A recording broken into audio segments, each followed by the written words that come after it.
Let's grade some hot takes today, specifically Red Dead Redemption hot takes. And first up, we've got a spicy one. Arthur and Sadie never had a romantic relationship. Now, I know some of you are already typing angry comments, but hear me out. First off, Arthur Morgan and Sadie Adler are two of the most iconic characters in gaming. Arthur's the grizzled outlaw with a heart of gold, and Sadie's the widow-turned-badass who refuses to let the world break her. Their chemistry is undeniable, but was it ever romantic? This hot take says no, and honestly, I'm inclined to agree. Here's why. Their relationship is built on respect, not romance. From the moment Arthur helps Sadie bury her husband, their bond is rooted in shared pain and survival. Sadie's not looking for a new love, she's looking for purpose. And Arthur? He's too busy wrestling with his own demons to even think about romance. Their dynamic is less, will they, won't they, and more, two broken people finding strength in each other. But let's talk about the moments people point to as proof of romance. That scene where Arthur calls Sadie a hell of a woman, it's admiration, not attraction. The way they fight side by side, that's camaraderie, not courtship. Even their banter feels more like siblings than soulmates. Sadie's not Arthur's love interest, she's his equal. And honestly, that's way more compelling. Now let's grade this hot take. On a scale of Dutch's plans to Arthur's redemption arc, I'm giving this one a solid A. It's a refreshing take that highlights the depth of their friendship without forcing it into a romantic box. Plus, it respects Sadie's agency as a character. She's not defined by her relationship to Arthur, she's her own person, and that's what makes her so iconic. But here's my 2 cents. The beauty of Arthur and Sadie's relationship is that it doesn't need romance to be meaningful. In a world full of toxic relationships and shallow love stories, their bond stands out because it's real. It's messy, it's raw, and it's built on mutual respect. And honestly, that's way more powerful than any love story. So, what do you think? Was there ever a spark between Arthur and Sadie? Or were they just two legends riding through hell together? Drop your thoughts below. Next, Agent Milton's actions were justified. Agent Milton is the Pinkerton detective tasked with bringing down the Van Der Linde gang. He's not a mustache-twirling villain. He's a lawman doing his job. And let's be real, the gang is a problem. They rob, they kill, and they leave chaos in their wake. From Milton's perspective, he's not the bad guy. He's the one cleaning up the mess. But here's where things get complicated. Milton's methods are questionable, to say the least. He's not above using threats, manipulation, and outright violence to get what he wants. Remember when he kidnaps Abigail and uses her as bait? Or when he corners Arthur and basically tells him to betray Dutch or die? These aren't the actions of a noble lawman. They're the tactics of someone who's stopped seeing people as people.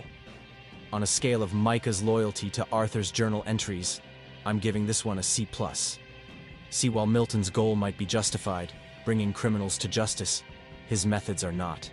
He's not fighting for justice, he's fighting for control. And in a game all about morality and redemption, that's a big red flag. But Milton's actions force us to ask some hard questions. Is it okay to do bad things for a good cause? Does the end justify the means? And where do we draw the line between justice and vengeance? Milton's character is a mirror, reflecting the flaws in both the law and the outlaws. He's not a hero, but he's not entirely a villain either. He's just human. So Milton's actions aren't justified, but they're understandable. He's a product of a broken system, trying to do what he thinks is right. But in the end, he's just another casualty of the Van Der Linde gang's chaos. What do you think? Was Milton the hero we didn't deserve, or just another bad guy with a badge? Next, Jack's story was the perfect closure to the series. As we all know, Jack Marston is the son of John and Abigail, and his story picks up after the gut-wrenching ending of Red Dead Redemption. We see him grow from a curious, bookish kid into a young man hardened by loss, revenge, and the harsh realities of the world. That final mission, where Jack tracks down Edgar Ross and delivers the iconic line, "Work, you damn nag," feels like a full-circle moment. But was it the perfect closure? Here's the argument for yes. Jack's story ties up the themes of the series in a way that's both tragic and poetic. The cycle of violence, the cost of revenge, the futility of trying to outrun your past. It's all there. Jack avenges his father, but in doing so, he becomes the very thing John tried to protect him from, an outlaw. It's a haunting reminder that the sins of the father are often passed down to the son. The game doesn't give us a happy ending, it gives us a real one. And in a series as gritty and morally complex as Red Dead, that feels fitting. But here's where things get a little messy. While Jack's story is impactful, it also feels abrupt. Compared to the slow, emotional burn of John's arc or the deeply personal journey of Arthur Morgan, Jack's epilogue is more of a footnote. We don't get to see him grapple with the weight of his choices or build a life beyond revenge. It's a powerful moment, but it leaves you wondering, what happens next? Does Jack find peace? Or is he doomed to repeat the same mistakes as his father?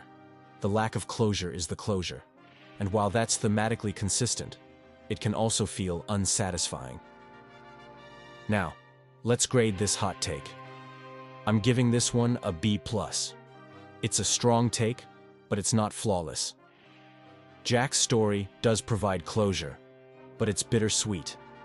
It's less about wrapping things up neatly, and more about showing that the cycle of violence never really ends. It's a punch to the gut, but it's a punch that stays with you. Well, the thing is, Jack's story isn't meant to be satisfying in the traditional sense. It's meant to be haunting. That final shot of him walking away, gun in hand, is a stark reminder that the world of Red Dead doesn't do happy endings. It's gritty, it's raw, and it's true to the spirit of the series. Jack's story isn't about giving us answers. It's about making us ask questions. What does it mean to break free from the past? Can revenge ever bring closure? And at what cost? Mary was right to leave Arthur. Now, before you start typing "Justice for Arthur Morgan" in the comments, let's take a deep breath and unpack this. First, let's talk about Mary and Arthur's relationship. It's messy, it's complicated, and it's painfully real. Mary loves Arthur, that much is clear. But she also knows who he is.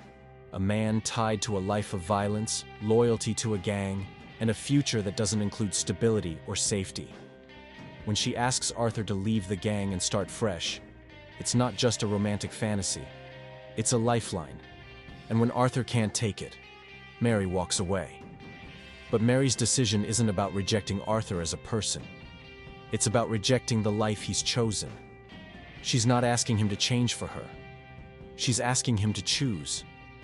And when he can't, or won't, she makes the choice for both of them. It's heartbreaking, but it's also necessary. Mary knows she can't save Arthur from himself, and staying with him would only drag her down too. I'm giving this one a solid A. Why? Because it's a take that doesn't villainize Mary or romanticize Arthur's flaws. It acknowledges the hard truth. Sometimes, love isn't enough. Mary's decision to leave isn't selfish. It's self-preservation. And in a world as brutal as Red Dead, that's a kind of strength. But Arthur's loyalty to the gang isn't just about blind obedience. It's about family, identity, and the only life he's ever known. Walking away from Dutch and the gang isn't just a logistical challenge, it's an existential one. Mary's ultimatum forces Arthur to confront a truth he's not ready to face, that he can't have both.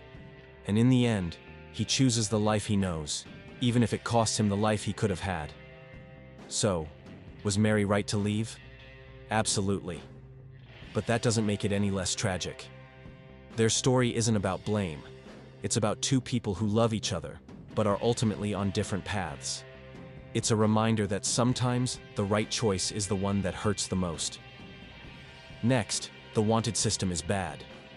Now, before you start yelling at your screen, whether in agreement or outrage, first, let's talk about what the wanted system tries to do. It's supposed to reflect the consequences of your actions in a living, breathing world. Commit a crime, and witnesses report you. Lawmen chase you down, bounties pile up. In theory, it's a system that rewards careful play and punishes recklessness. But in practice, well, that's where things get messy. The wanted system can feel unfair. You accidentally bump into someone in St. Denis, Suddenly, the entire police force is on your tail like you just robbed a bank. Shoot a guy in the middle of nowhere with no witnesses around? Somehow, the law knows it was you. And don't even get me started on how quickly bounty hunters can track you down, even if you're hiding in the most remote corner of the map. It can feel less like a realistic consequence system and more like the game's way of saying, stop having fun. I'm giving this one a B. Why? Because while the wanted system is frustrating at times, it's not entirely broken. It's trying to simulate a world where your actions have weight, and for the most part, it succeeds. The problem isn't the system itself, it's the execution, the lack of nuance, the inconsistent witness mechanics, and the sometimes overzealous law enforcement can make it feel like the game is working against you. But even I got to admit, the wanted system does add tension. It forces you to think twice before pulling the trigger or picking a fight. It makes the world feel alive, even if that world occasionally feels like it's out to get you. And let's be honest, part of the frustration comes from how realistic it can be. In a world where every action has consequences, sometimes those consequences are going to feel unfair. So, is the wanted system bad? Not exactly. It's flawed, sure, and we are done. Now you tell me which RDR hot take you will stand by forever. Subscribe to the channel if you are really into RDR and GTA. Thanks for watching, and I'll see you in the next video.